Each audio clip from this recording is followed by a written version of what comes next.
Broadcast is now starting. All attendees are in listen-only mode. Hello, everyone. Welcome to the second webinar on the Secret Teachings of All Ages by Manly P. Hall.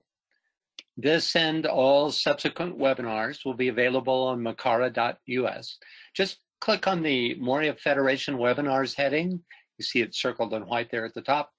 And you'll find the Secret Teachings link under its own subheading as shown by the red arrow there.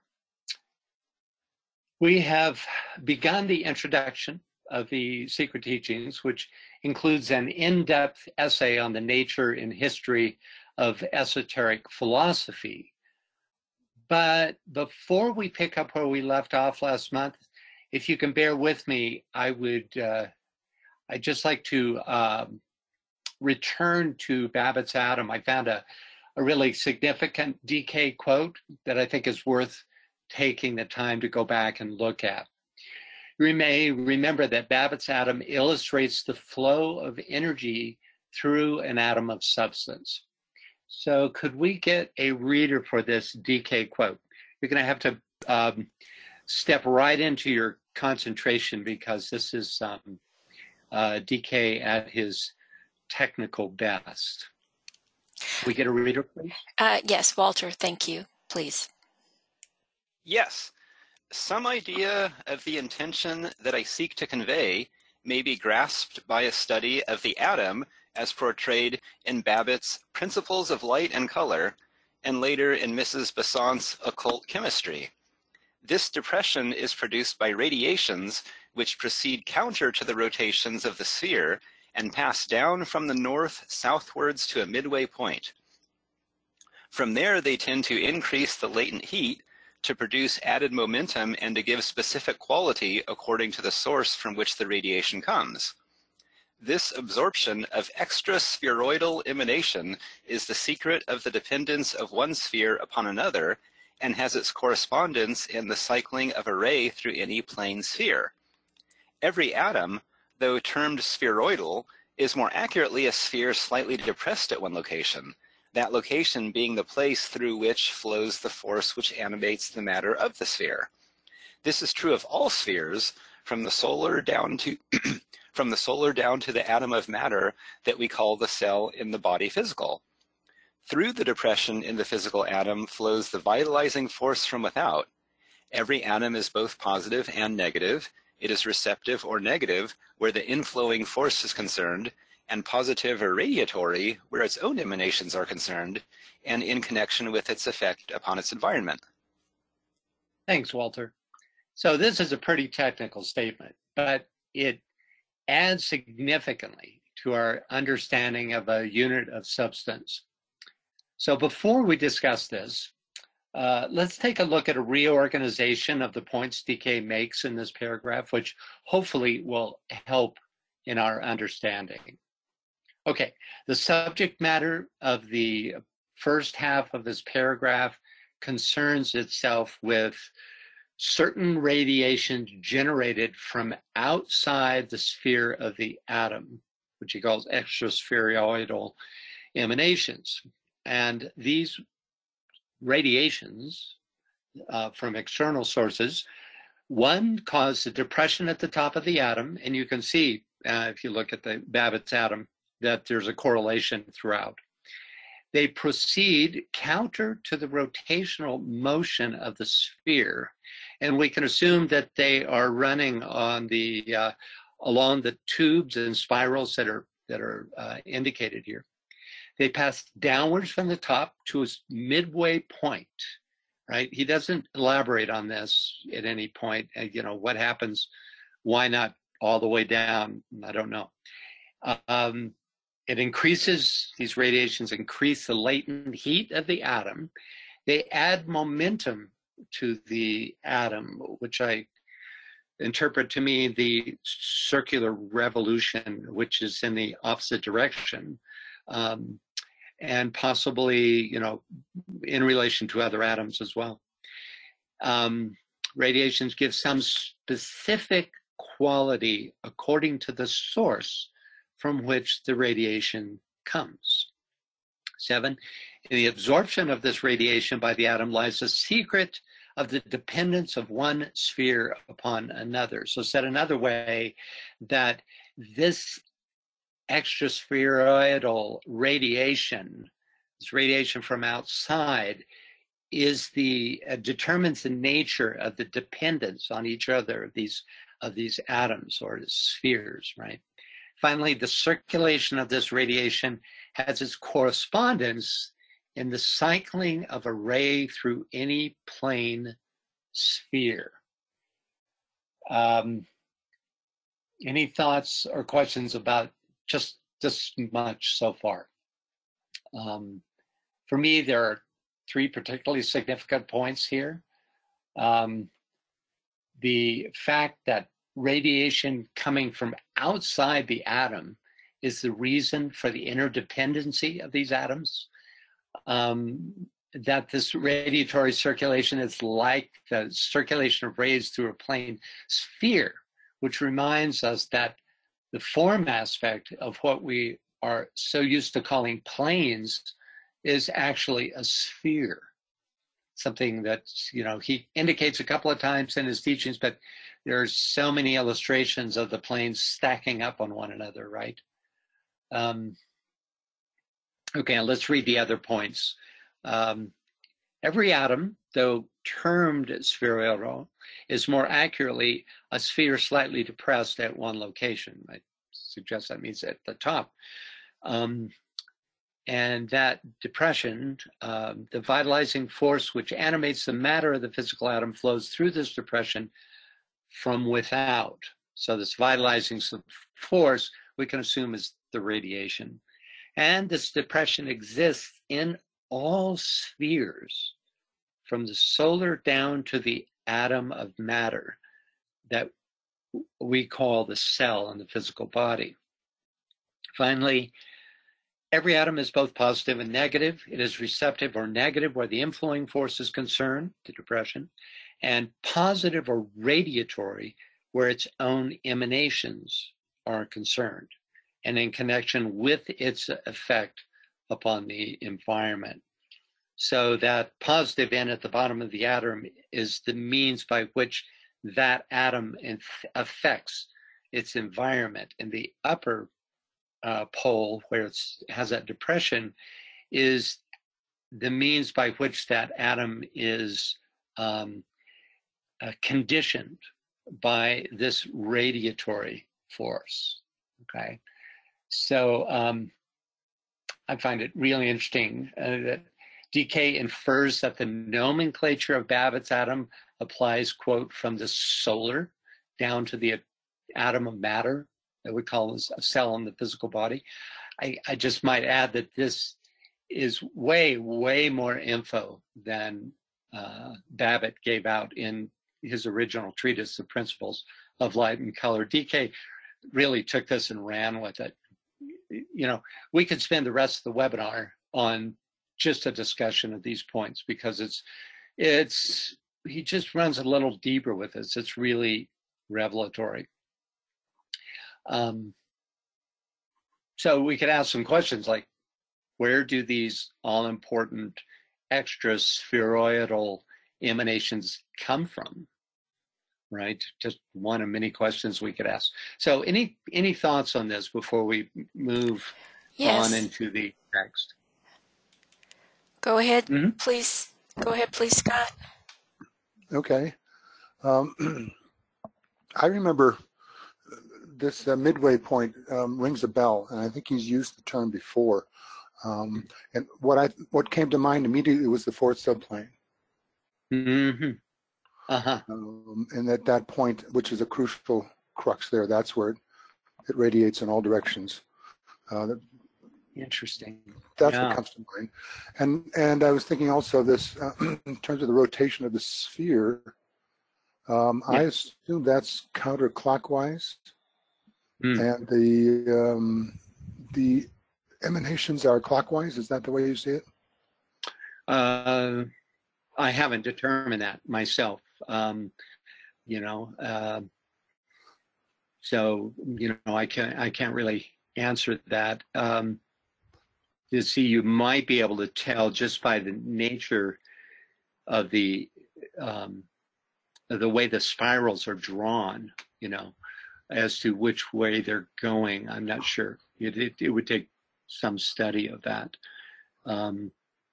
You could say, which is more exoteric and which is more esoteric. It seems to me that the outer rotation of the sphere is the more exoteric, and that the nature of the informing energy is the more esoteric. So I see it that way. Yeah.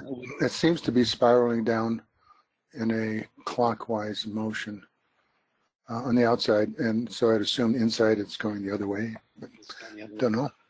Yeah. Well, maybe what's most significant is that they are in opposite directions. There's some inherent balance, as well as, you would think, friction caused by those two motions, right? Yeah. And the balance may be, again, that midway point, which astrologically we know is Libra. We've seen that in Blavatsky's drawing of Libra being that turning point. Yes, indeed. That's interesting. Right. And, if you look at number 8 there, and you apply what you just said, that this circulation, this radiation has its correspondence in the cycling of a ray through any plane sphere. So if you think of it, that midway through that sphere is where that fourth subplane would occur. You could say it's like the equator of any given sphere, right? And at which point you can imagine a change in direction or polarity or dissipation. Something would happen there. It might be the heart of the atom, the heart of the heart. Yeah. That midpoint. Yeah. It's interesting. And, if you think in terms, all of this in terms of an atom of substance, it's interesting, right? But when you think of this as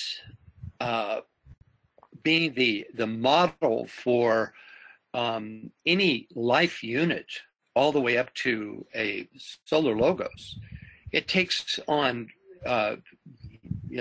extraordinarily significant proportions. We're getting some insight into how the form aspect of the solar logos functions, if, we're to take him at his word on this. So,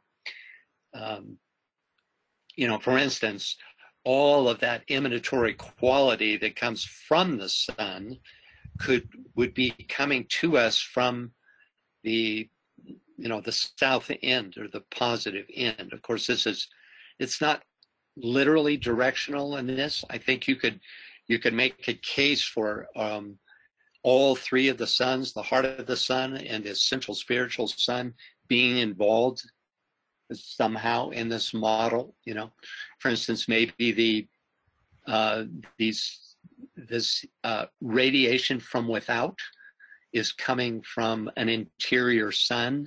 I mean, it raises more questions than it answers, for sure, but it takes us a little further than skin deep, compared to often, what he reveals. So that's why I chose to go back and include this. I would have included it on the first webinar, except for that I just discovered it really just by chance. Any other thoughts? Yeah, go ahead. I was just going to say, just on a lighter side, this kind of throws out the world map that the Southern Hemisphere people would like to see, with Australia at the north and the North Pole at the south. You just can't do that. It might be fun, but it doesn't work that way. Well, certainly not in this globe. Yeah, not in currently. We're told that there will be a shift, but that would require an energetic shift as well. So yeah, good point. Anyone else? Yes, we have a comment, and then we have another hand up. So Jeremy says the Earth is flatter at the poles. The equator is 13 miles bigger than at the poles. Mm-hmm. Yeah, there's a bulge there. Yeah. I think the depression itself is in etheric substance, because what we see in literal spheres is what you just described, Jeremy, is this flattening that occurs, a bulging that occurs. But it could very well be an effect of the cause of this, this direction of the stream of energy, that enters in the north and goes out through the south. Any other thoughts or questions? Asha's got her hand up. Asha, go ahead. You're self-muted. Oops. Can you hear me? Yes. Yes. Okay, I'm actually trying this from my phone. I am trying to perceive this from a place of a deep, profound feeling of love. When you are identified with, I don't know how to say this, but with the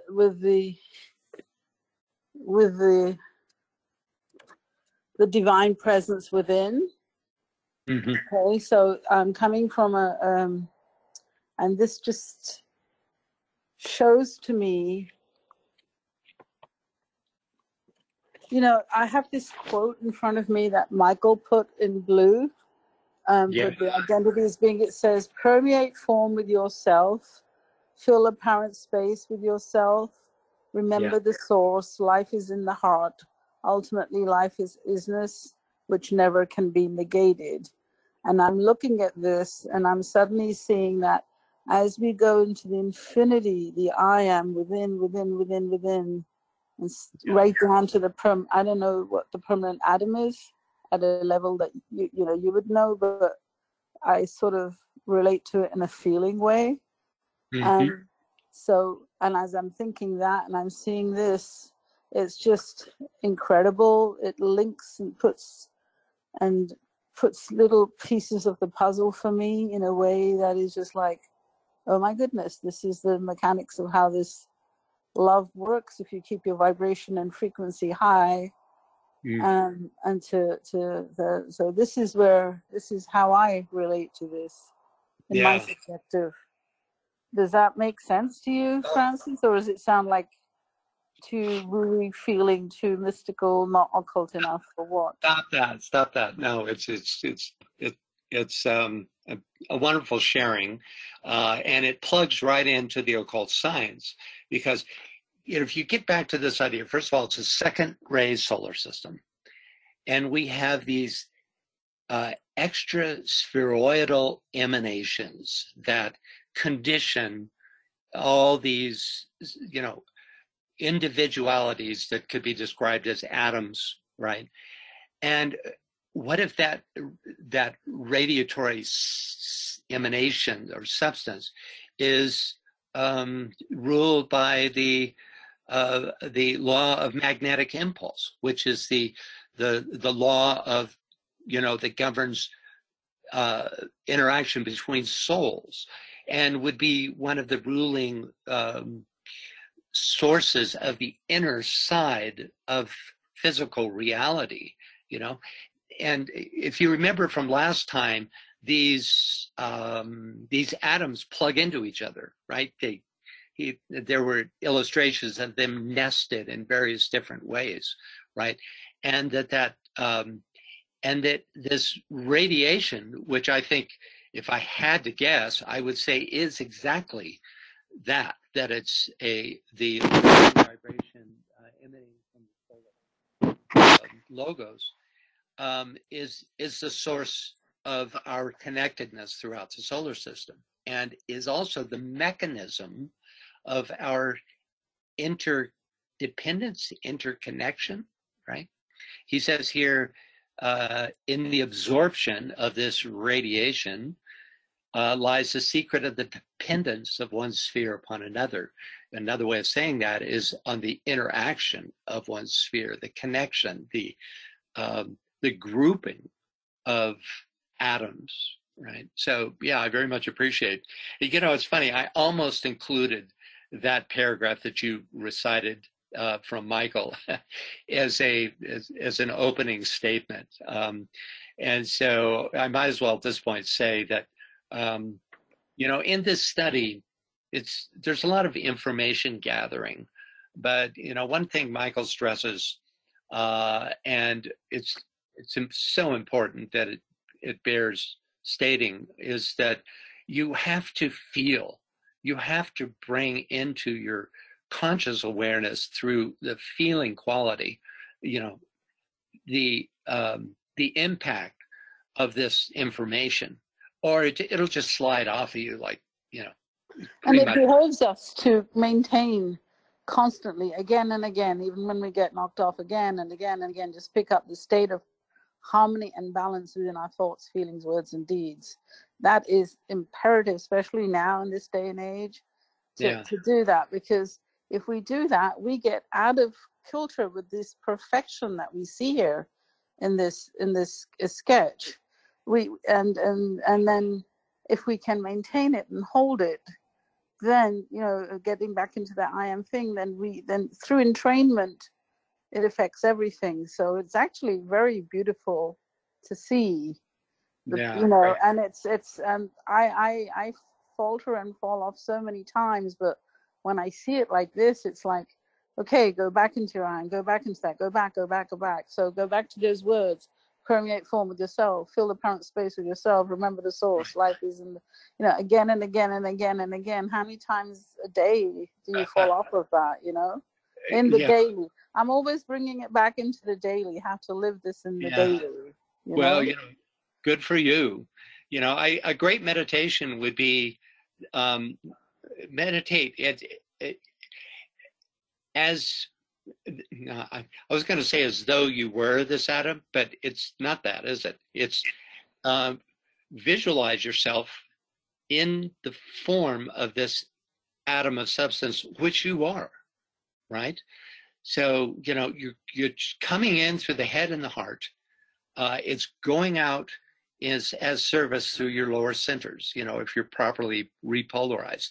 This is you, on an energetic level. And I think it would be a terrific meditation because it's gonna plug you into the energetic source of what's actually going on, because by DK's inclusion of this, I don't think he's saying this is exactly what it looks like. I'm thinking that he's saying this is good enough to be useful as a model, for the flow of energy. And that's good enough for me, and certainly good enough to carry into a meditation and imagine this as your own mechanism, which it is. Yeah, and if you're a visual or fifth ray, I have the scientist and mathematician in me too, as well as this mystical thing that then you can almost reach out to it as something to hang your hat on at times when you're out of kilter and so much imbalance. And it's like, okay, this is my outer self now. Stop, pause, go back into your inner self, and maybe just somehow for a nanosecond visualize this sphere, is being out of, maybe just have that as an anchor to bring you back into alignment, Sure. Yeah. That would work. Yeah. Thank you, Asha, for sharing. I really enjoyed this. Yeah. Thank you. Yeah. Any final comments before we move on? I don't see anything else. Okay, let's go ahead. So back to the text. Last month we ended with a brief discussion on the 6 disciplines of philosophy. Then we're not going to revisit those. Then we began to consider this sentence, and this is where we were in the middle of this when we stopped. To satisfy this common urge, the unfolding human intellect has explored the extremities of imaginable space without and the extremities of imaginable self within, seeking to estimate the relationship between the one and the all. the effect and the cause, nature and the groundwork of nature, the mind and the source of the mind, the spirit and the substance of the spirit, the illusion and the reality. So does anybody have any thoughts or questions about this sentence? MPH cites some provocative polarities here. So let's take a closer look. For me, his first example, the extremities of imaginable space without and the extremities of imaginable self within, seeking to estimate the relationship between the one and the all, describes the urge, as he puts it, to find the inherent relationship between the inner self and the one, as well as the inherent relationship between outer space and the all. He seems to suggest that when explored simultaneously, the inner and the outer lead to a realization that the two paths, inner and outer, are actually one path, that there is no exclusive directionality in this, right? As you go outward, you go inward, and vice versa. So any thoughts or questions about this? We see in the 5 following pairs further examples of the inner cause and the outer manifestation. To my mind, MPH brilliantly illustrates the depth of his own thinking. I mean, this is a 27-year-old. Remember that picture that we started with?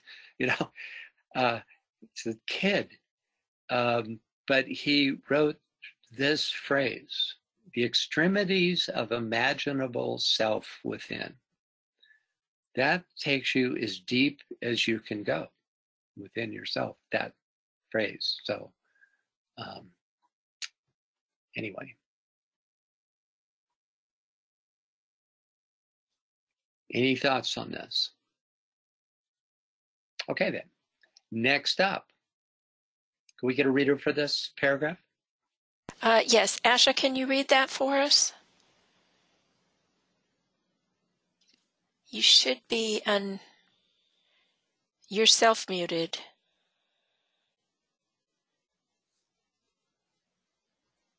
Well, I guess not. Okay, let's see. Joan, can you read that for us? You're self-muted.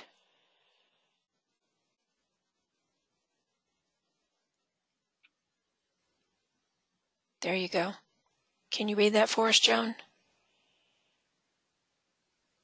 An ancient philosopher once said, "He who has not even a knowledge of common things is a brute among men. He who has an accurate knowledge of human concerns alone is a man among brutes. But he who knows all that can be known by intellectual energy is a god among men. Man's status in the natural world is determined, therefore, by the quality of his thinking. He whose mind is enslaved to his bestial thoughts, bestial instincts, is philosophically not superior to the brute. He whose rational faculties ponder human affairs is a man, and he whose intellect is elevated to the consideration of divine realities is already a demigod, for his being partakes of the luminosity with which his reason has brought him into proximity. In his encomium of the science of sciences, Cicero is led to exclaim, "O philosophy, life's guide, O searcher out of virtue and expeller of vices. What could we and every age of men have been without thee? Thou hast produced cities, thou hast called men scattered about into the social enjoyment of life."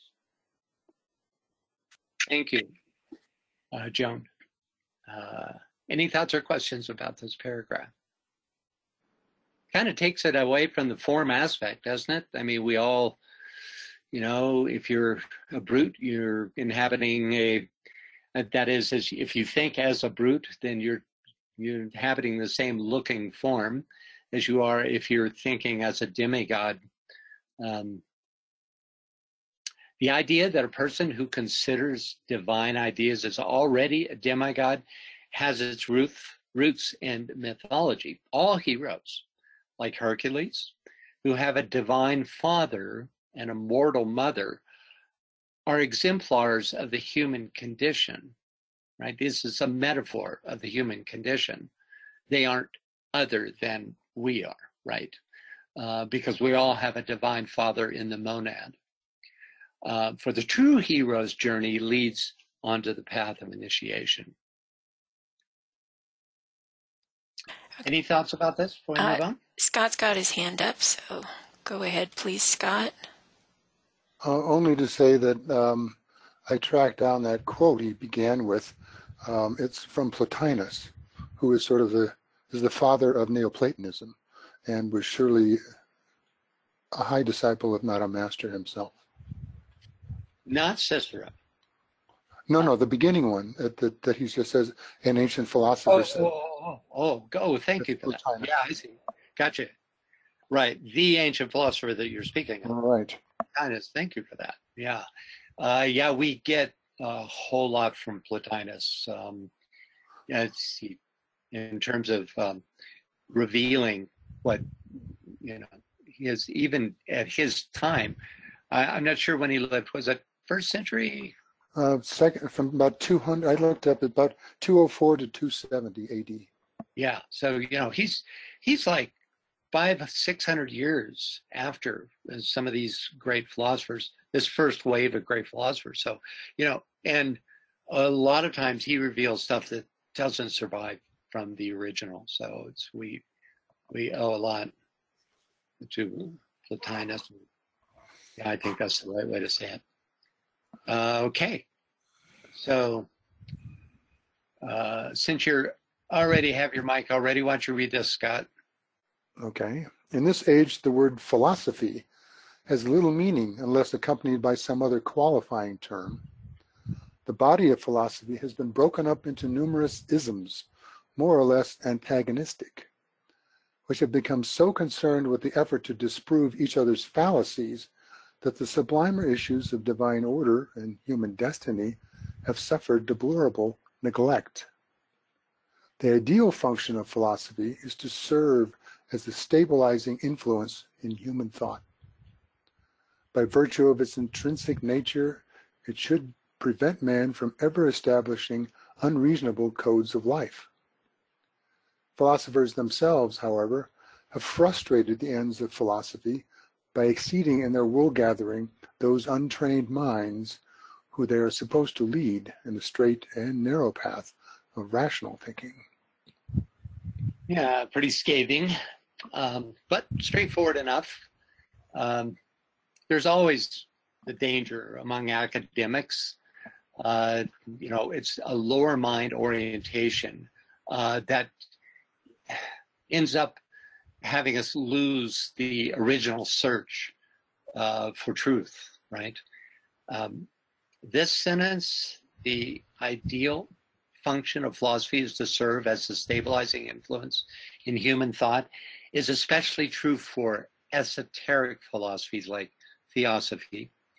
For if we follow their tenets, they give us a stabilizing, because purpose-filled, path through life. Unlike the academic philosophies that MPH alludes to in this paragraph. It's, one of the reasons I've always been attracted to philosophy, but when I read some of the convoluted and twisted, logically adoring, they adore logic above substance of some of the philosophers that fill the textbooks in college. I just couldn't bring myself to do it. Anyway, any thoughts or questions on this before we move on? Okay, I don't think it needs a lot of focus on this material, this part. So can we get a reader for the next section? Okay, let me see. Lorraine, can you read that for us, please?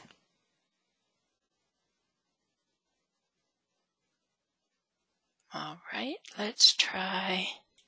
Lynn, can you read that for us, please?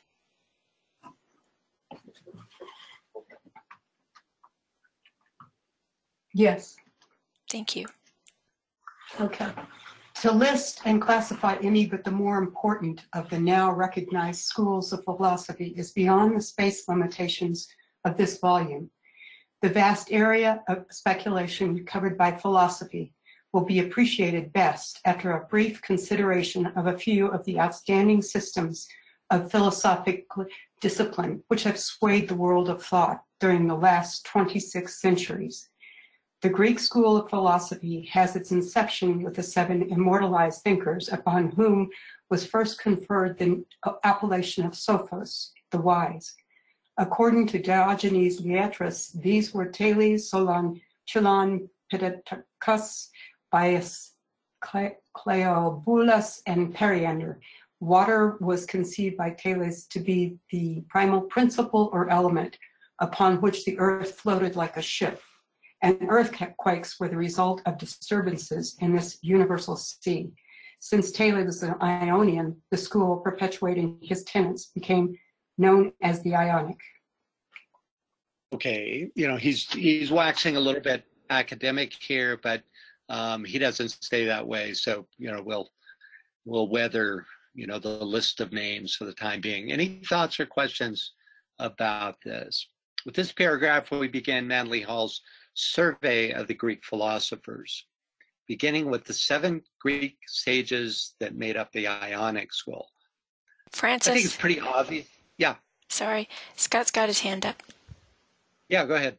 Oh, I was just going to go to the sentence you have highlighted there about water, and realizing that Thales surely is a very high disciple and initiate. The water he's talking about is not the ocean. It seems to me it has to be the astral plane on losing the term here. The cosmic physical astral plane, cosmic astral plane. There we go. Seems to me is what he's referring to. Yeah, that's a good point. We've studied together so long that you'll recognize in the next couple of paragraphs that I followed your line of thought. I swore you snuck in here in the night and wrote the next couple of paragraphs. Sorry about that. Didn't mean sorry. Thunder. Actually, that's delightful for me.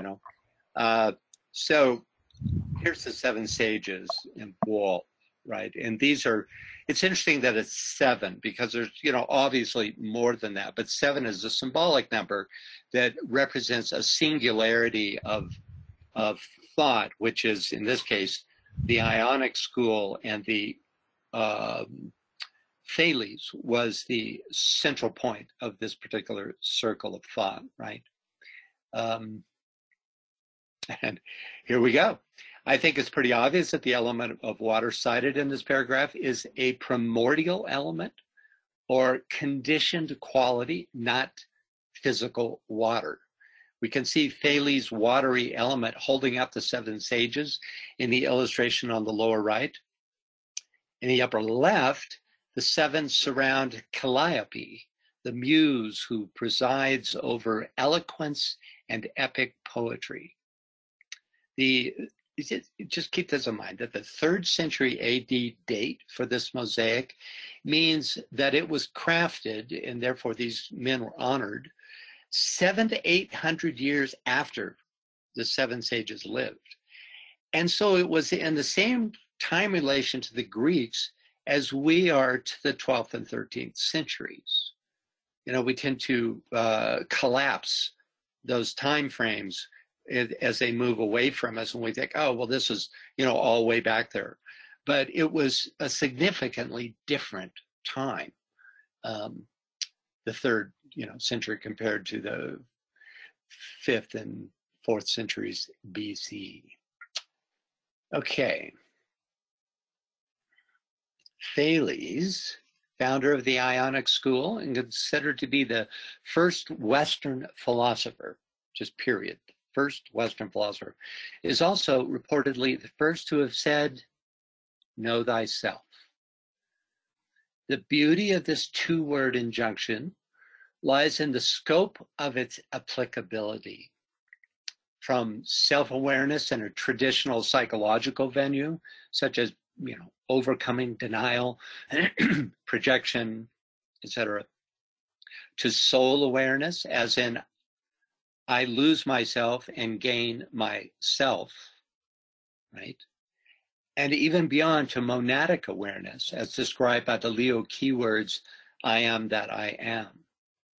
Know thyself, a Delphic maxim, was inscribed in the forecourt of the Temple of Apollo at Delphi. So any thoughts or questions about what we've covered here? Okay, back to the text. I'll read this because it's so short. He, Thales, died in 546 BC and was succeeded by Anaximander, who in turn was followed by Anaximenes, Anaxagoras, and Archelaus, with whom the Ionic school ended. Anaximander, differing from his master Thales, declared measureless and indefinable infinity to be the principle from which all things were generated. Anaximenes asserted air to be the first element of the universe, that souls and even the deity itself were composed of it. So first of all, we need no further proof of the profundity of the Ionic school than Anaximander's declaration that measureless and indefinable infinity is the principle from which all things were generated. Just smacks of the ageless wisdom, doesn't it? In fact, the statements of Thales, Anaximander, and Anaximenes all have their correspondent teachings in theosophy. For example, air is associated with the Buddhic plane, and water with both the astral, cosmic astral, and most likely in the case of Thales, references, quote, the base and source of material existence, as HPB puts it, right? It's often the element associated with the undifferentiated chaos, the mother deep, which is the primordial form aspect, right? Modern philosophers, along with modern archaeologists, often take a patronizing attitude toward the ancients, imagining that merely because of the passage of time, present day ideas must be more developed and evolved, when so often just the opposite is true. For example, when Thales says that the earth floats on an ocean of water, and here we bring in what Scott said, it's important to remember that these were men, most likely initiates, in fact, almost probably initiates, and in some cases masters of profound awareness, who certainly did not believe that this to be a literal ocean on which the earth floated like a rubber ducky, right? But rather that earth floats in an ocean of space whose esoterically watery properties are the base and source of material existence.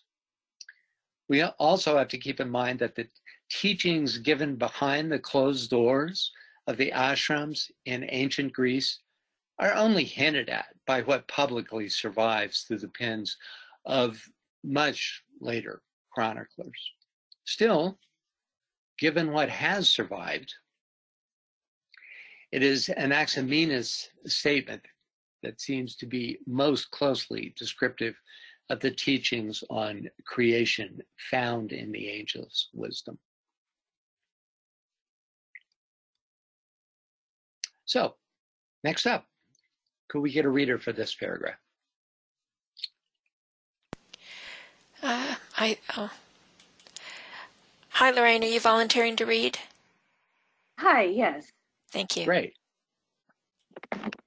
Anaxagoras, whose doctrine savors of atomism, held God to be an infinite, self-moving mind, that this divine, infinite mind, not enclosed in any body, is the efficient cause of all things. Out of the infinite matter consisting of similar parts, everything being made according to its species by the divine mind, who, when all things were at first confusedly mingled together, came and reduced them to order. Archelaus declared the principle of all things to be twofold: mind, which was incorporeal, and air, which was corporeal. the rarefaction and condensation of the latter resulting in fire and water, respectively. The stars were conceived by Archelaus to be burning iron places. Heraclitus, who lived 536 to 470 BC and is sometimes included in the Ionic school, in his doctrine of change and eternal flux, asserted fire to be the first element and also the state into which the world would ultimately be reabsorbed. The soul of the world he regarded as an exhalation from its humid parts, and he declared the ebb and flow of the sea to be caused by the sun. Thank you, Lorraine. Thoughts or questions on this? First of all, I want to say that, this is an introduction. And so he's flying through what we could spend days discussing, right, in order to give a sense of the cohesion, in this case, of the esoteric orientation of the ancient Greeks, right? That's really his purpose. So he just touches on some of these points that could be explored to great depth, right? So there's some inherent frustration here because we could dig very deep holes and never get out of the introduction. And I've had to deal with this in terms of how to present this material, because his purpose was for us to just get a sense of how powerfully esoteric these various schools of Greek philosophers indeed were. So with very little translation of terms, we have in Anaxagoras' doctrine strong similarities to theosophical thought, right? For example, his divine, infinite, self-moving mind, not enclosed in any body, sounds almost exactly like HPB's description of universal mind, motion, right, pre-cosmic ideation, and the great breath, right? So these are, well, that's the nature of the ageless part of the ageless wisdom, right? You could go, if there were surviving examples, I'm sure that you could go all the way back to certainly through the Egyptian into ancient Indian and back into Atlantean. These teachings have always been given. But in the West, what survives for us, in its, even though fragmentary, we do get these descriptions.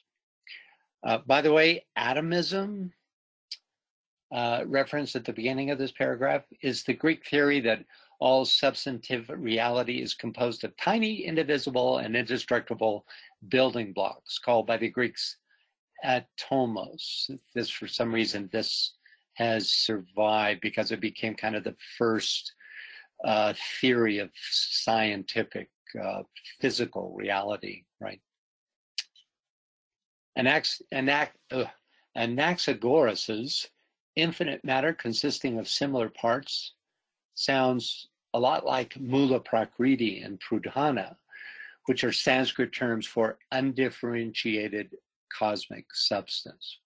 So you find these connections, without stretching at all. This quote, everything being made according to its species by the divine mind, who, when all things were at first confusedly mingled together, came and reduced them to order, suggests the initial stages on the involutionary arc of manifestation before differentiation, unfolding by means of the will to be of Brahma, or the third logos, through various agencies like Fohat and the Deva kingdom.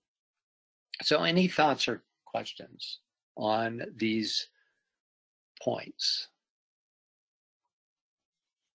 We can't really defend Archelaus's idea that stars are, quote, burning iron places, but his ideas concerning the duality of mind and air can be found in theosophy, though probably differing in detail.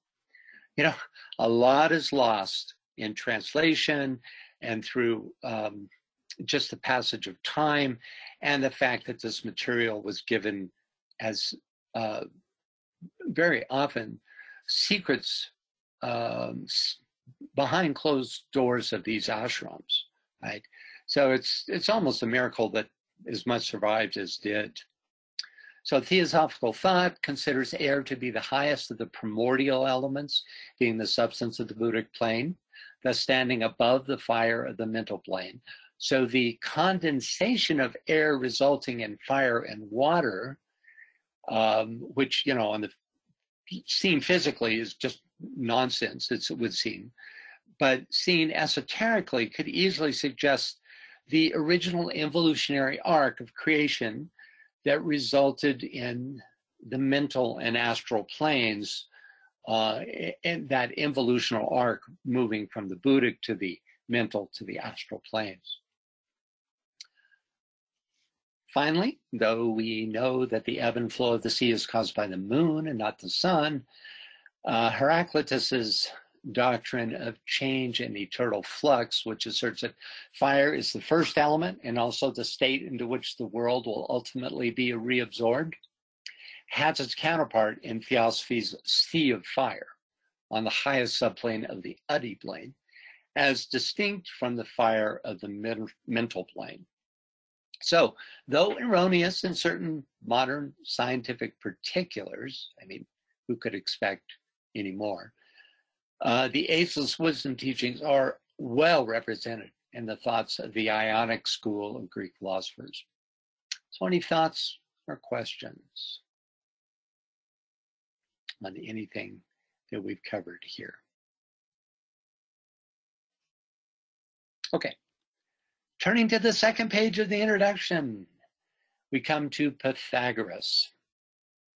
Can we get a reader for this section?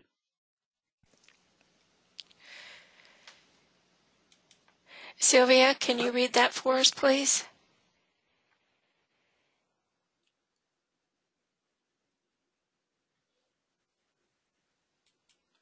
Okay, let's try Mary. Mary, can you read that for us, please? You're self-muted.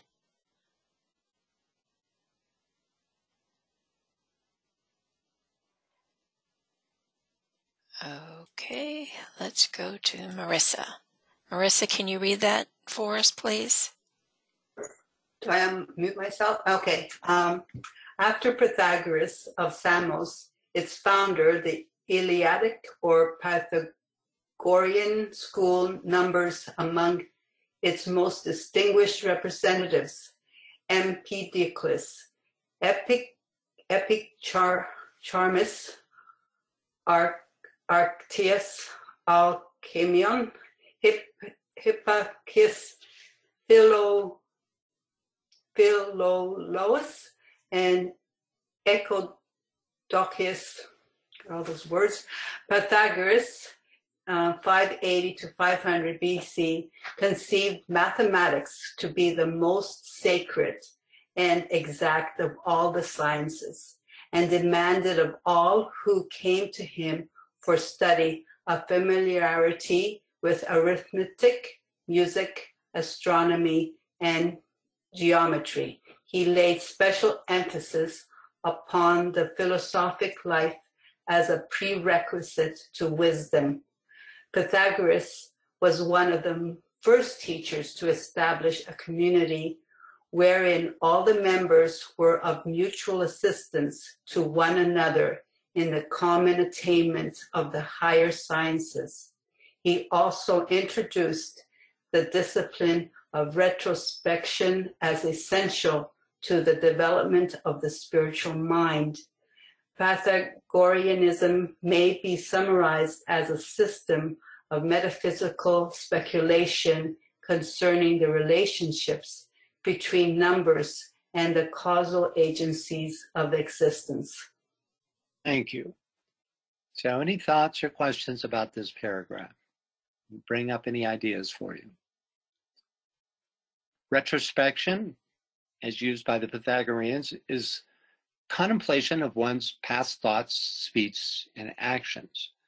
Sounds familiar? It's because it's what DK calls the daily review. So it's an idea that's been around for a long time. Be aware and conscious of your thoughts, your speeches, and speech and actions, right? At the core of the Pythagorean thought stands the relationship between numbers and the causal agencies of existence. Right? Numbers are not just counters for the Pythagoreans, and 1 and 2 were not considered numbers at all, but rather fundamental principles. 1 was related to beingness, 2 to the fundamental duality of the absolute on one hand and all manifestation on the other, as well as to the faculty of nu, which fosters relationship between the two.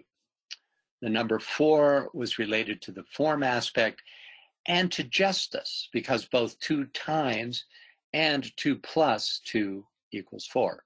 Finally, the number 3 was given particular eminence because it defined the nature and potential of the psyche, symbolized by the triangle, which is both 3 and 1. Noetic, as shown here, means that which relates to consciousness. We'll explore the Pythagorean mathematics much more deeply later in the book.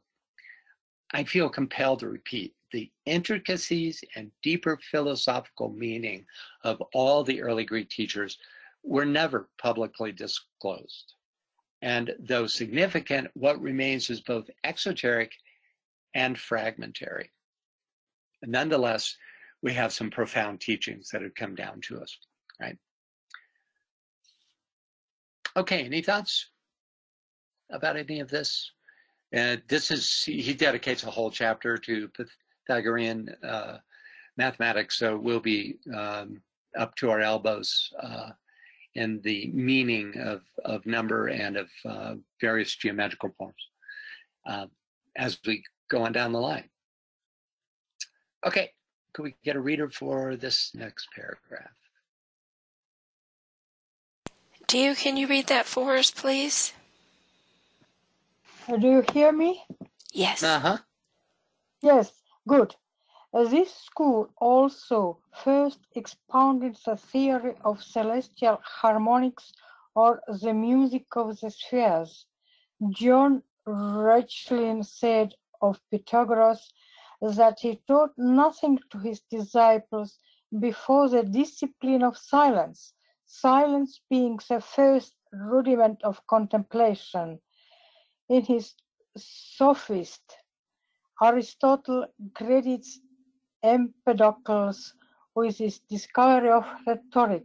Both Pythagoras and Empedocles accepted the theory of transmigration, the latter saying, "A boy I was, then did a maid become, a plant, bird, fish, and in the vast sea swam."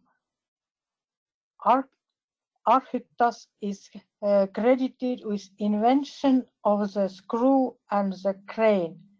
Pleasure, he declared, to be a pestilence because it was opposed to the temperance of the mind. He considered a man without deceit to be as rare as a fish without bones. Anybody ever eaten a fish without bones? They're pretty rare.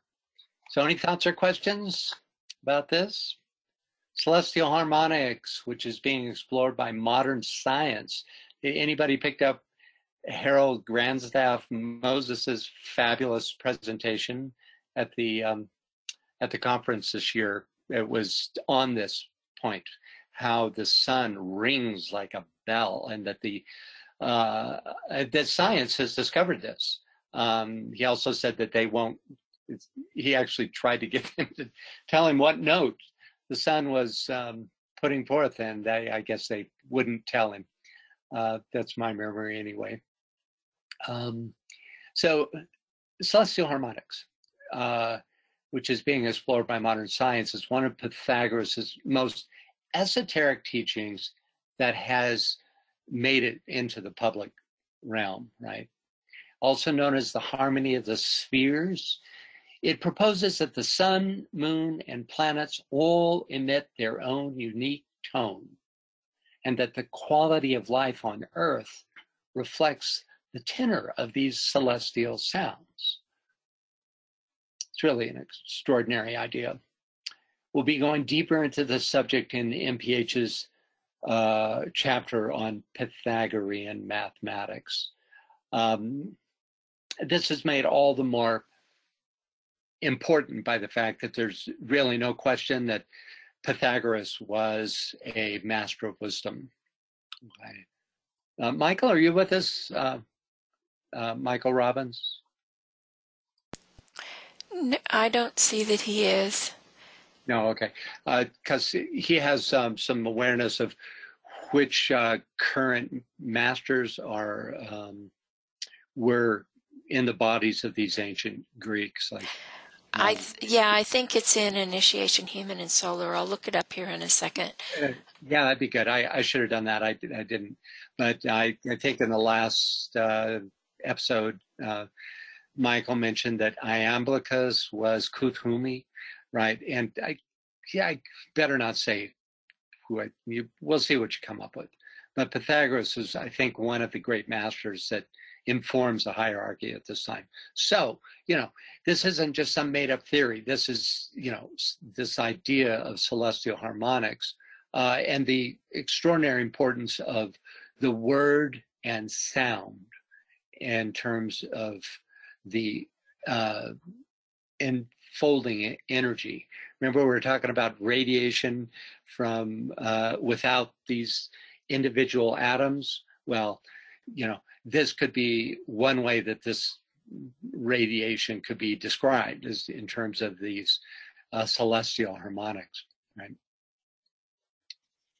So, Francis? Yeah. I just wanted to say you have a couple of comments here from Jeremy. They refer to your previous. He wants to know: did Pythagoras use the terms noetic, reasoning, and unreasoning mind, and what is the origin of the classification of the mind? Okay, I can't definitively answer that. My guess is it came in Neoplatonism. That would be my guess. But because I just don't think, first of all, I don't think anything directly survives from Pythagoras. No direct writings. So we depend on philosophers like Plotinus and others of much later time to, and Plato's writings reflect some of Pythagoras's. So, but I don't think the use of the term noetic dates back to that. So my guess, Neoplatonism. All right, and what was that? Both your questions, or you have something else? Here, let me unmute him. So. Yeah, Jeremy. Wait a minute. Let me get there. There you go. You should be able to talk now. Yes. That answers my question. I really like this classification, this particular classification of mind, and I'm going to try and find the source. So I'm going to look into the Neoplatonists. Yeah, if you do, let us know. Okay. The more interactive these webinars are, the better. Okay, so that'd be great. Yeah, sure. So new students in Pythagoras' school were required to remain silent for 2 years, basically.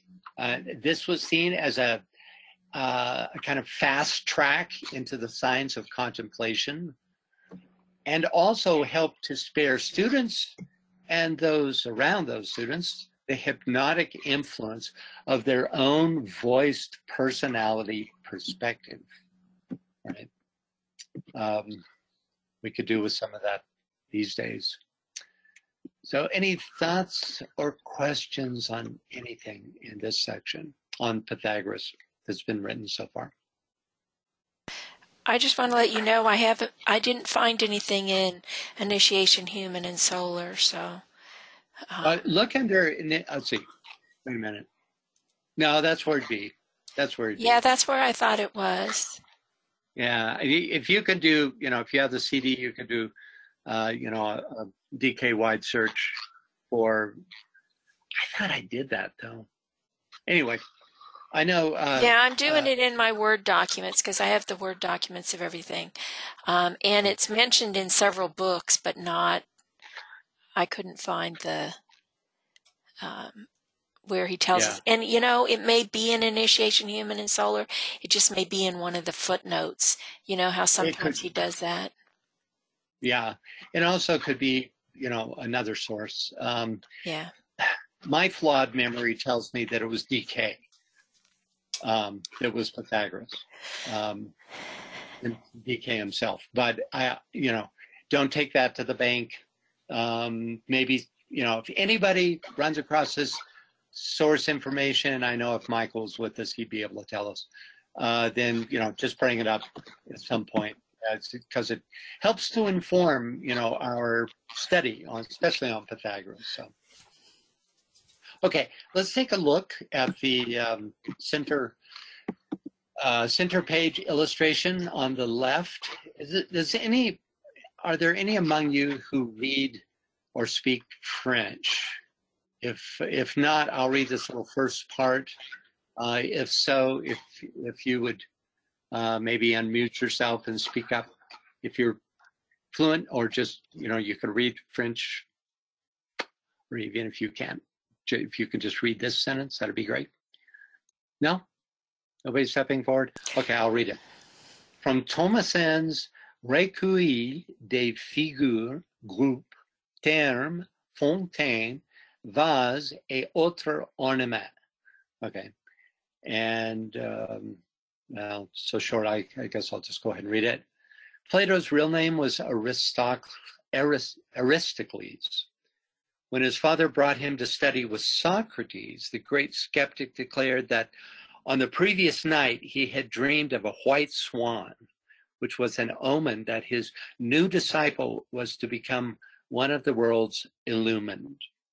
There's a tradition that the immortal Plato was sold as a slave by the king of Sicily. Interesting little bit. Okay.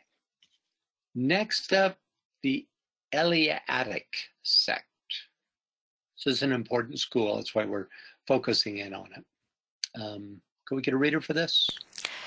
Yes. And Veronica, can you read that for us, please? Hello, can you hear me? Yes.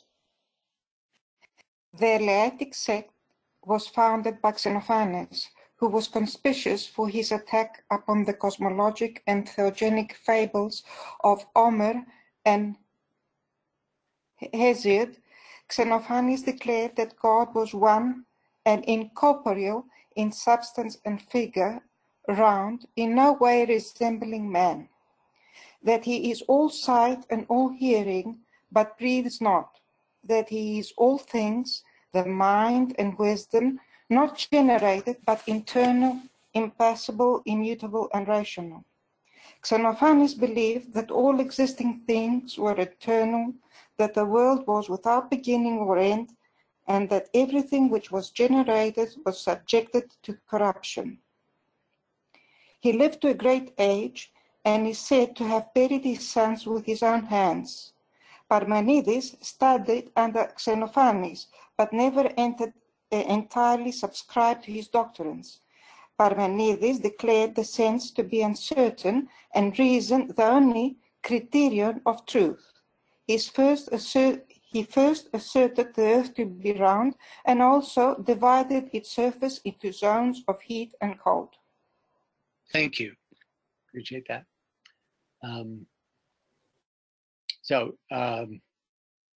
Let's look at a passage from, wait a minute here. So Xenophanes was clearly an exponent of the ageless wisdom. Again, with very little adjustment, we have theosophy, right?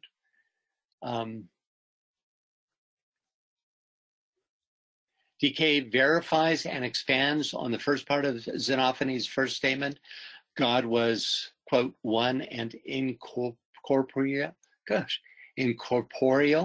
in substance and figure round. Let's look at a passage from DK. Could we get a reader for this, please? I'm going to read it.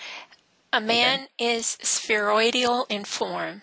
He can be seen as a circular ring pass knot, a sphere of matter with a nucleus of life at the center. In predicating this, we are considering the true man in his fundamental position as the ego, with his sphere of manifestation, the causal body, that body which forms the middle point between the spirit and matter. Each heavenly man is likewise to be seen as spheroidal in shape. He has his ring pass knot, as has the atom and the man. The ring pass knot comprises the entire planetary scheme, the dense physical globe of any one chain being analogous in his case to the physical body of any man and to the atom on the physical plane. Okay, so you can see the connection between this and Babbitt's atom, and then TCF's description that extended that atom to include, all units of consciousness, right? So this idea of spheroidal reality. And it goes all the way back to Xenophanes, and certainly before that, right? Before moving on, we have to acknowledge Parmenides, who generally kind of backed off on his master Xenophanes' thoughts. He was a little more, it's just a more pragmatic of mind, or of focus at least. But we have to acknowledge that he determined that the earth was round.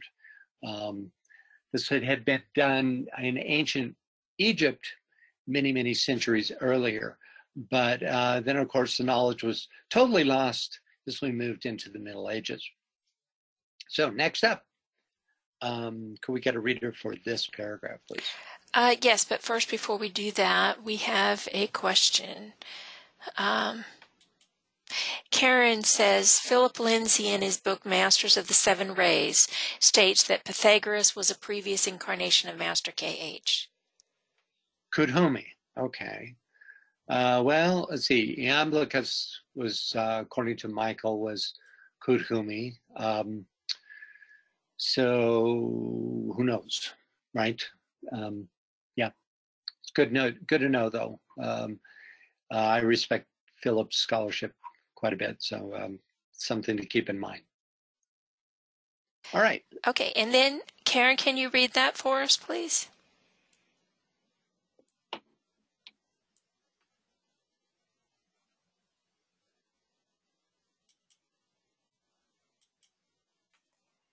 Okay, I show a green mic for you. Can you talk, Karen?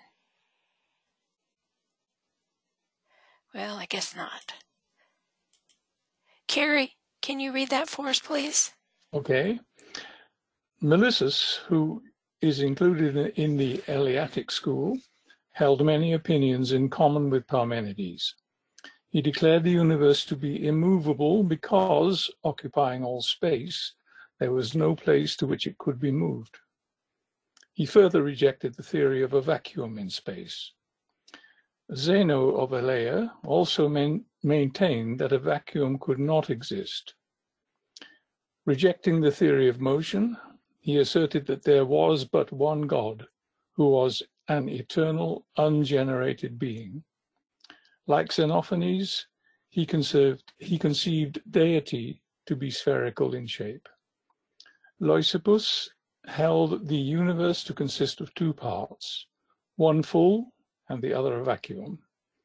From the infinite, a host of minute, fragmentary bodies descended into the vacuum, where through continual agitation, they organized themselves into spheres of substance.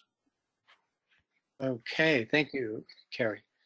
Thoughts or questions about this? So, though we won't explore every statement, again, we see examples of the ageless wisdom teachings, like Zeno's assertion that space is not a vacuum, right?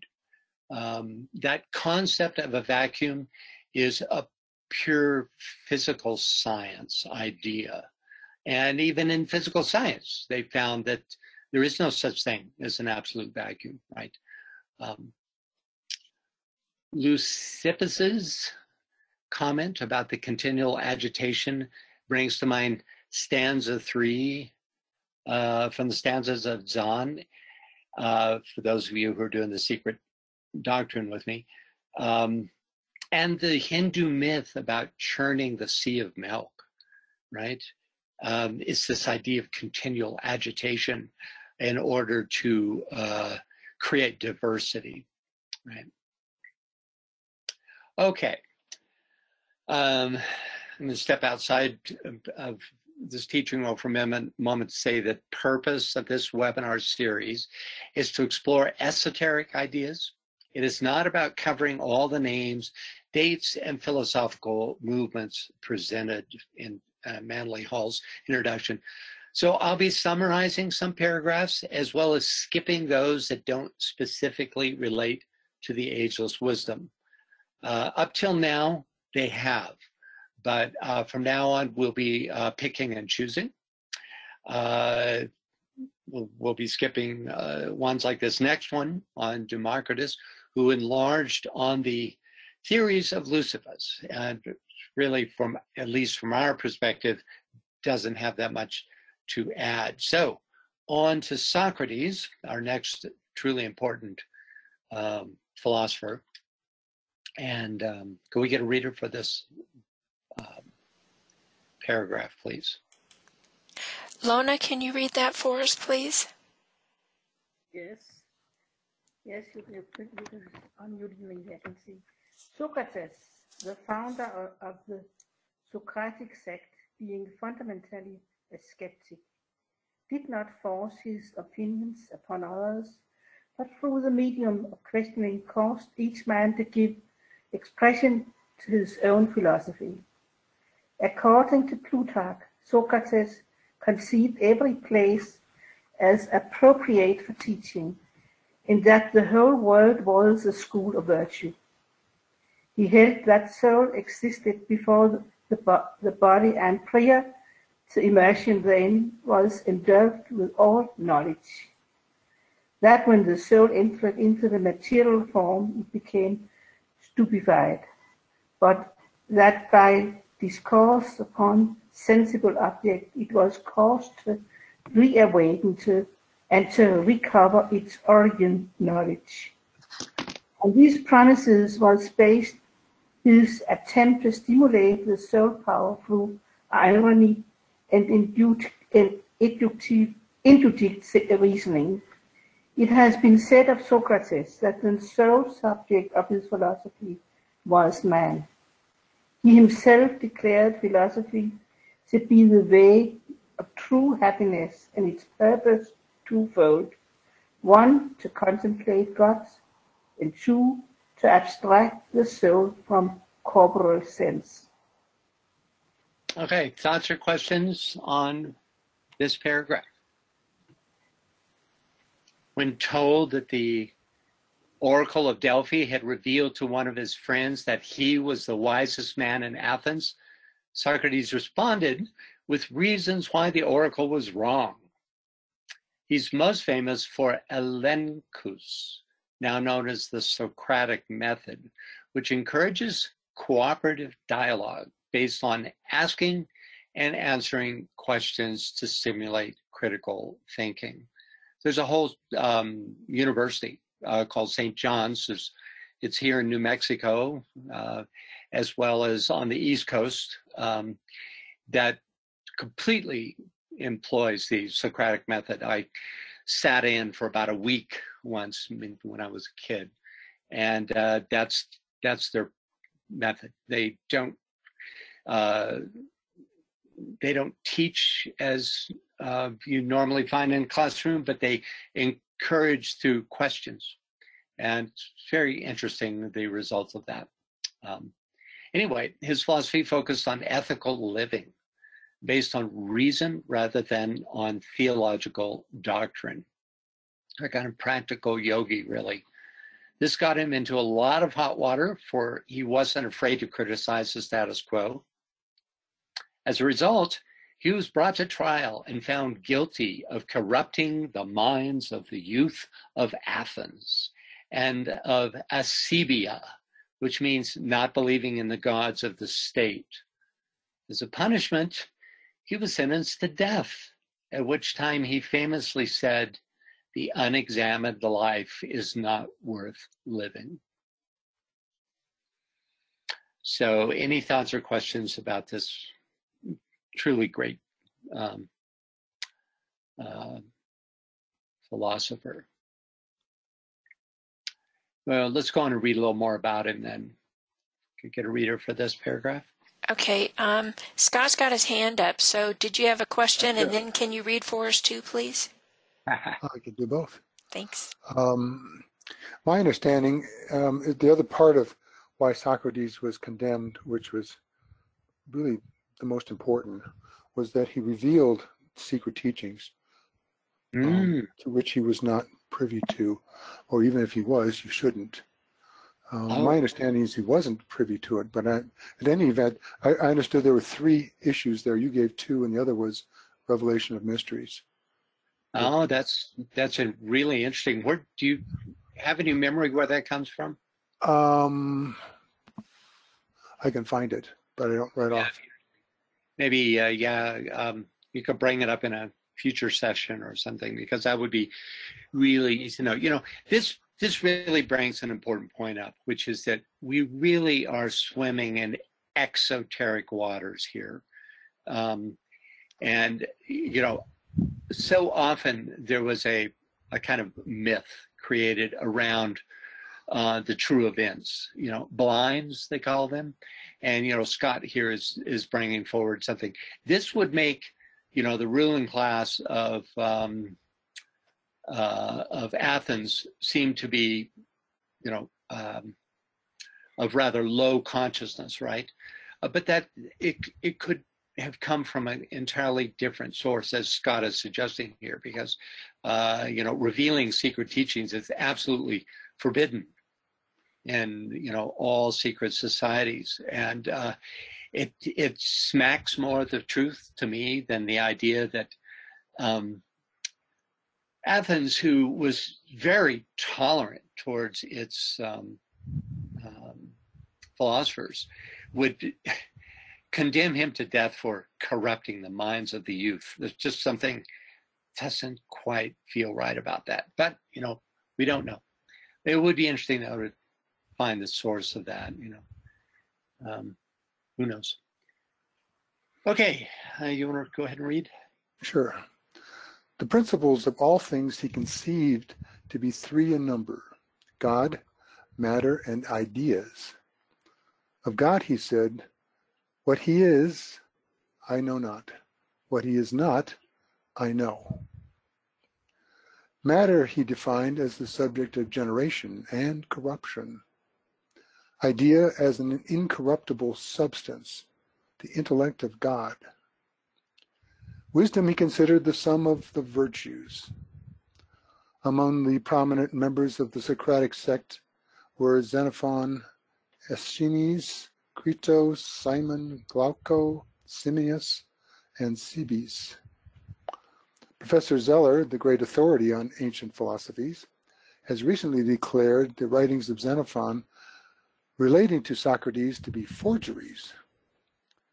When The Clouds of Aristophanes, a comedy written to ridicule the theories of Socrates, was first presented, the great skeptic himself attended the play.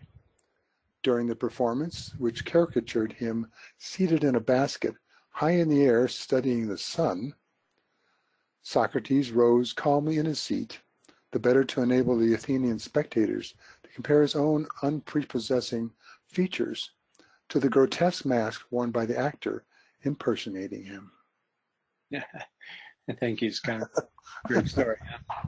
Yeah. Yeah. So any thoughts or questions?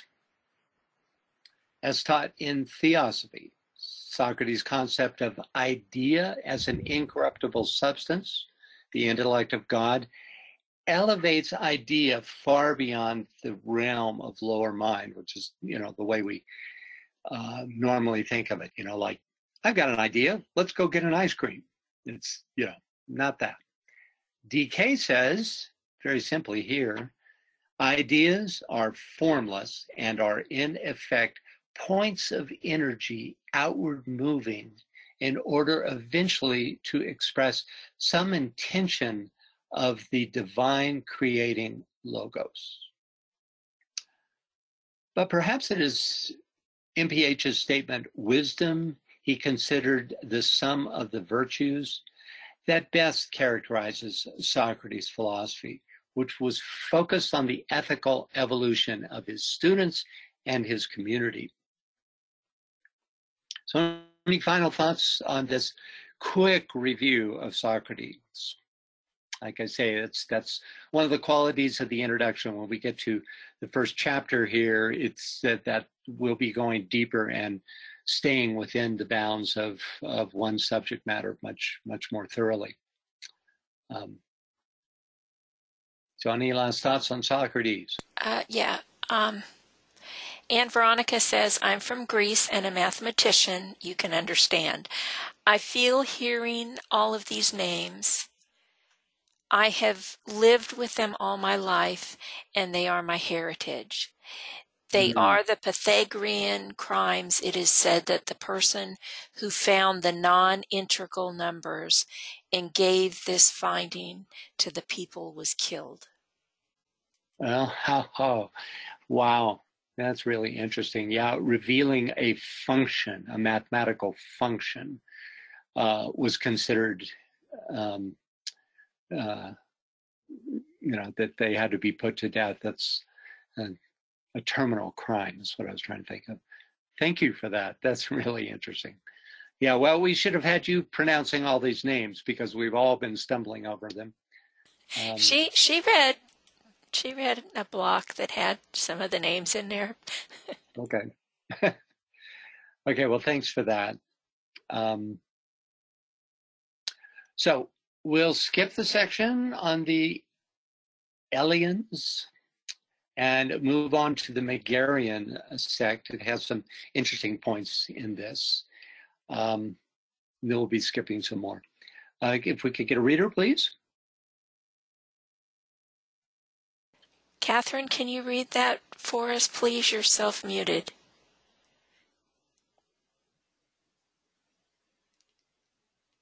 Okay, that isn't working. So, Anna, can you read that for us, please?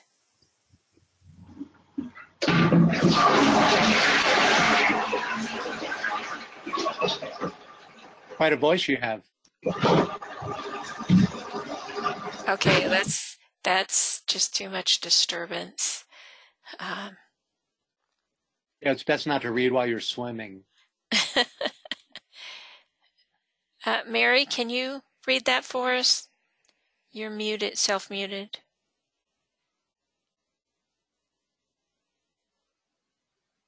Nope, okay. Maria, can you read that for us?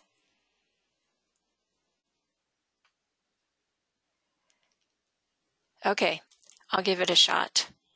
The Megarian sect was found by Euclid of Megara, not the celebrated mathematician. A great admirer of Socrates, the Athenians passed a law decreeing death to any citizen of Megara found in the city of Athens. Nothing daunted, Euclid donned woman's clothing and went at night to study with Socrates. After the cruel death of their teacher, the disciple of Socrates, fearing a similar fate, fled to Megara, where they were entertained with great honor by Euclid. The Megarian school accepted the Socratic doctrine that virtue is wisdom, adding to it the Eleatic concept that goodness is absolute unity and all change an illusion of the senses. Euclid maintained that good has no opposite and therefore evil does not exist. Being asked about the nature of the gods, he declared himself ignorant of their disposition, save that they hated curious persons. Bit of a joke there at the end. So any thoughts or questions about the Megarians? Here's a painting of ancient Megara or Megara. Okay, on to page 15.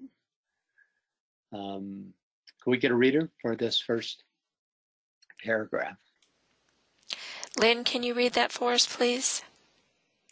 Yes. The Cynics were a sect founded by Antisthenes of Athens, 444 through 365 BC, a disciple of Socrates. Their doctrine may be described as an extreme individualism, which considers man as existing for himself alone and advocates surrounding himself by inharmony, suffering, and direst need, that he may thereby be driven to retire more completely into his own nature. The Cynics renounced all worldly possessions, living in the rudest shelters and subsisting upon the coarsest and simplest food. On the assumption that the gods wanted nothing, the Cynics affirmed that those whose needs were fewest consequently approached closest to the divinities. Being asked what he had gained by a life of philosophy, Antisthenes replied that he had learned how to converse with himself. Thoughts or questions? The Cynics sound a lot like the ascetics that the Buddha encountered after leaving his birth home, whose extreme self-denial inadvertently helped him to discover the middle path. He famously said to one of them, "I can see your vanity peeking through the holes in your clothing." The most famous Cynic was Diogenes of Sinopas, who lived on nothing but onions and was one of the few people who openly mocked Alexander the Great and lived to tell about it. He actually lived in a pot or in a wine cask. Some have him sitting in a big clay pot, others in a wine cask. Some colorful stories about these. He was not afraid of anyone and tried to teach Alexander to his face about excess, which wouldn't have worked for anybody else, but his life was spared because of his, his status as a philosopher, right? So here's what MPH says about Diogenes. Can we get a reader, please? You could just cycle back through. Scott's got his hand up. So, Scott? Oh, yeah. Can we have you read and say what you're going to say? Sure. Sure. It seems like it's a cynic who came up with the line about the definition of a cynic in modern day as being the person who knows the cost of everything and the value of nothing. Oh, right. Interesting. Yeah. Coming from this ancient background, which is a twist on that and rather cynical, one might say. Yeah. Okay. Cynical about life itself. It's like, yes. The nature of, it's like denying physical existence as part of the process. Right. How? Yeah. So Diogenes of Sinopas is remembered chiefly for the tub in the Metron, which for many years served him as a home. The people of Athens loved the beggar philosopher, and when a youth in jest bored holes in the tub, the city presented Diogenes with a new one and punished the youth. Diogenes believed that nothing in life can be rightly accomplished without exercitation, mental exertion. He maintained that everything in the world belongs to the wise, a declaration which he proved by the following logic. All things belong to the gods. The gods are friends to wise persons. All things are common amongst friends. Therefore, all things belong to the wise. Sounds like Greek logic to me. Thank you, Scott. So we'll skip the pleasure-seeking hedonists and move on to Plato, who was taught by Socrates and influenced by Pythagoras. DK clearly thought him, along with Pythagoras, to be the greatest of the Greek masters, mentioning him no less than 16 times in his writings. If there's any question as to whether he was a master of wisdom, it's put to rest in this quote. Can we get a reader, please? This is from Esoteric Psychology, Volume 2. Walter, can you read that for us? You're self-muted there. Thank you. Yes. Love is the presented attribute which is at this time working into manifestation. Wisdom began to emerge in the time of the Buddha and was the specified forerunner of love. Synthesis is another of the presented attributes and is only now making its appeal for recognition, an appeal which can only evoke response from the higher types of men, even though centuries have elapsed since Plato endeavored to picture forth the completeness of the whole and the intricacy of the ideas which have come forth as an expression of that whole. Such great revealers of emerging divine attributes as are Plato, the Buddha, or Christ differ radically from other avatars in that they are so constituted that they are focal points through which a new presented attribute can emerge as a thought form and, therefore, impinge definitely upon the minds of the radical thinkers. Impinge definitely upon the minds of the racial thinkers. These avatars are possessed by the attribute, they intelligently comprehend it, and are used to anchor the attribute in human consciousness. Thanks, Walter. Yeah, so not your average dude. Plato was, he's listed here with the Buddha and the Christ. Other places, DK separates the Christ and Buddha specifically from Plato and other secondary, what he calls racial avatars. We'll get to that though. So any thoughts or questions about this, about what's presented here? Okay, continuing in this theme of avatars, DK writes this. Walter, why don't you just continue reading? You're doing such a good job. Yes. Teaching avatars. These appearances sound a new note in the realm of thought and of consciousness. They reveal the next needed truth. They pronounce those words and formulate those truths which throw light upon the spiritual development of humanity. Such avatars were Plato, the first Patanjali, and Sankaracharya. They emerge upon the second ray line of energy in the department of the Christ and are expressions of hierarchical force. When I say the department of the Christ, I would remind you that the name Christ is that of an office that has always had its head. I do not mention the Christ or the Buddha as among these avatars because they are avatars of another class and of infinitely greater potency. Yeah, that was the reference that I was thinking of. Thanks, Walter. Yeah, so we have these, it's great when DK comments on any one of these figures because we bypass the passage of time, the faulty descriptions, translations, and we just get to straight knowledge, right? And so, we have, if you believe, as many of us do, in DK's, the truth of DK's teachings, that what we have here is a second ray teaching avatar in Plato, right? And that's pretty amazing to contemplate, right? Okay, any thoughts or questions about either of these quotes before we move on? Can be found in the latter half of, or about the middle of EP, of Esoteric Psychology 2. All right then. Armed with this understanding of Plato, it kind of changes our perspective a bit. Let's take a look at what MPH has to say. We could get a reader here for this paragraph. Helen, can you read that for us, please?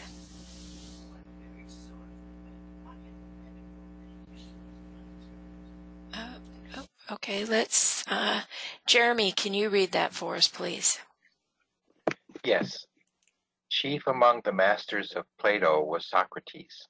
Plato traveled widely and was initiated by the Egyptians into the profundities of Hermetic philosophy.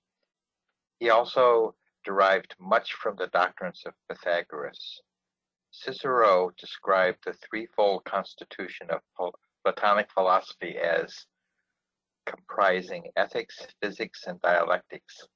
Plato defined good as threefold in character: good in the soul, expressed through the virtues; good in the body, expressed through the symmetry and endurance of the parts; and good in the external world, expressed through social position and companionship. In the book Speusippus on Platonic definitions, the great Platonist thus defines God: a being that lives immortally by means of himself alone, suffering for his own blessedness. Well, sufficing for his own blessedness, the eternal essence, cause of his own goodness.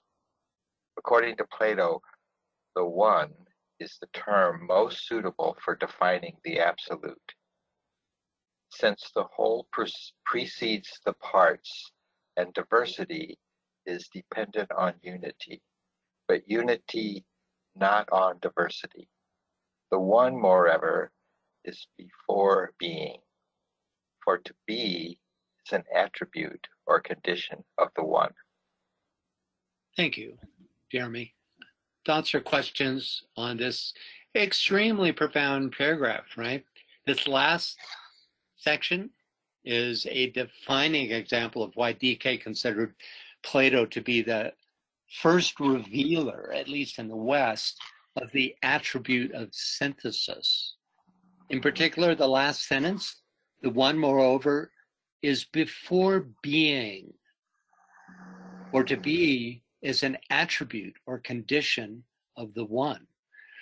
It gives us a true portrayal of the absolute. One of Plato's most insightful statements on ethics is, I love this, the first and greatest victory is to conquer yourself. To be conquered by yourself is of all things most shameful and vile. If you can read this with no twinge of self-recrimination, you're a better person than I. Along the same line of thought, Plato states, we can easily forgive a child who is afraid of the dark. The real tragedy of life is when men are afraid of the light. Yeah. Okay, thoughts or questions? Anyone? Let's read on. This is some profound stuff described here in this paragraph, right? It just smacks of the ageless wisdom. We see it in every one of these statements, right? It's very much like the material that we cover in the Secret Doctrine webinar series all the time, right? Okay, if there are no thoughts or questions, we could get a reader for this paragraph. Lorraine, can you read that for us, please? Yes. Platonic philosophy is based upon the postulation of three orders of being: that which moves unmoved, that which is self-moved, and that which is moved. That which is immovable but moves is anterior to that which is self-moved, which likewise is anterior to that which it moves. That in which motion is inherent cannot be separated from its motive power. It is therefore incapable of dissolution. Of such nature are the immortals. That which has motion imparted to it from another can be separated from the source of its animating principle. It is therefore subject to dissolution. Of such nature are mortal beings. Superior to both the mortals and the immortals is that condition which continually moves, yet itself is unmoved. To this constitution, the power of abidance is inherent. It is therefore the divine permanence upon which all things are established. Being nobler even than self-motion, the unmoved mover is the first of all dignities. Thanks, Lorraine. So, with this paragraph, we definitely move into deeper philosophical waters. Let's look at a list of the 3 orders of being indicated by the 3 levels of movement described here. If we could, Lorraine, would you mind reading this since you just read the previous? I'd go ahead and read that. Sure. Number 1, the unmoved mover, also known as prime mover, that which continually moves yet itself is unmoved. The power of abidance is inherent. It is the divine permanence upon which all things are established, nobler even than self-motion, the first of all dignities. Number 2, the self-moved, that in which motion is inherent, cannot be separated from its motive power, incapable of dissolution, the nature of the immortals. Number 3, that which is moved, that which has motion imparted to it from another, can be separated from the source of its animating principle, subject to dissolution, the nature of mortal beings. Thanks, Lorraine. So any thoughts or questions? Somebody either needs to mute or speak. I've taken care of it. Thank you. Okay. So Plato's unmoved mover is mirrored in 20th century theosophy. DK tells us the only true reality is seen to be the great central life force, remaining unchanged and unmoved at the center of the changing evanescent temporal forms. In Egyptian mythology, we have Athtor, or Mother Night, which represents illimitable darkness, as the primeval element which covered the infinite abyss, animated by the universal spirit of the eternal, which is the Egyptian equivalent of the unmoved mover, who dwells alone in chaos. So a couple of questions. Is the unmoved mover the absolute? Or is it the darkness called Narayana, the so-called personification of the absolute that breathes over the waters of chaos in order to initiate a manvantara? Those of you in the SD are familiar with these terms. And secondly, Plato and other masters of the ageless wisdom have categorized motion, but this still leaves the question, what is motion? Those who are self-moved are immortal. Those who are moved from without are mortal, suggesting that this mysterious force bestows, or at least indicates, immortality. And yet the unmoved, who move others and who thus wield movement, but who themselves remain causal to it, are, quote, the first of all dignities. Betty, did I pique anybody's thoughts on this? Any points of discussion you'd like to bring up? Yes. Yeah, good. Okay. Lorraine, go ahead. Thanks. Yeah, I'm wondering here if it makes sense to correlate these with our very familiar monad soul personality or ways 1, 2, and 3. I'm kind of seeing elements of both of those triplicities here. Yeah, so do I, right? Because motion has something to do with what Christ calls life more abundantly, right? Which is intrinsic in both Fohat and the sound, right? In this process of becoming, you moved from death to immortality, right? That's described in the Gayatri, for instance. And here it's shown that you move from mortality to immortality by moving, from the third phase to the second phase. So yes, I definitely think there's something to the 3 principles. And yet, in the unmoved mover, it would suggest a stage even beyond deity.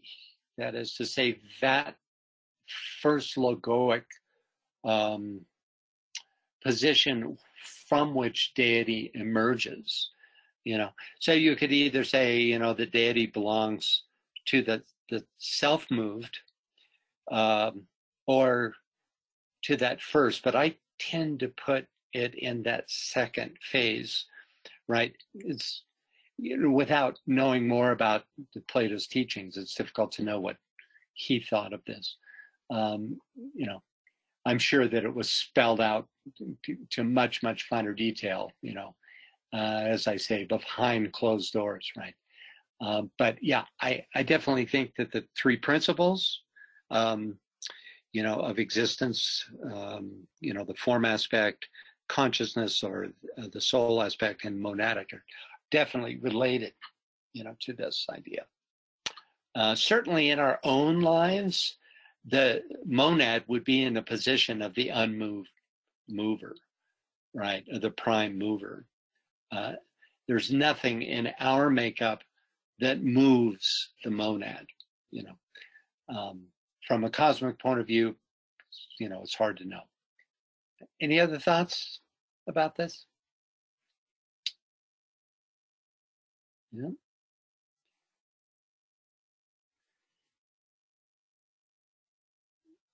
So what I've written here is, I would also hypothesize that the path of becoming is initially a movement from that which is moved to the self-moved, as stated in the Gayatri, from darkness to light, from the unreal to the real. Now here we're going 3 to 2, and from death to immortality, right? Not, that's only at the level of 3 moving to 2, that which is moved to the self-moved, right? HPB says, in the occult teachings, the unknown and the unknowable mover, or the self-existing, is the absolute divine essence, and thus being absolute consciousness and absolute motion to the limited senses of those who describe this indescribable. It is consciousness and immovableness. To me, this suggests that absolute motion is a state of immovableness, contrary to what it sounds like, right? Just as absolute light is another term for darkness from which light issues. Pretty heavy stuff, and this is where we're going to pull the plug and pick up right here, starting with this quote, and we'll consider it in this whole idea, because I don't want to quickly move on from this provocative triple idea around movement. So I'm delighted as always to have you with us for this webinar, and I hope you'll stay with us. We're going to be moving through some amazing territory as we go forward. It's quite a book. So hang in there, and I'll see you next time around, which, by the way, is when? Do you have that? Yes, I do. The next time around is actually going to be the 15th of September for the Secret Doctrine, and the next Secret Teaching of All Ages is going to be on the 6th of October. Okay, then. Right? I hope you jump into the Sacred Doctrine if you haven't so far. If you're able to swim in these waters, believe me, you'll be able to swim in those. Same waters, actually. So that'd be great. And so, in whichever webinar you choose to attend, I will see you all then. Thank you and blessings. Thank you and goodbye, everybody.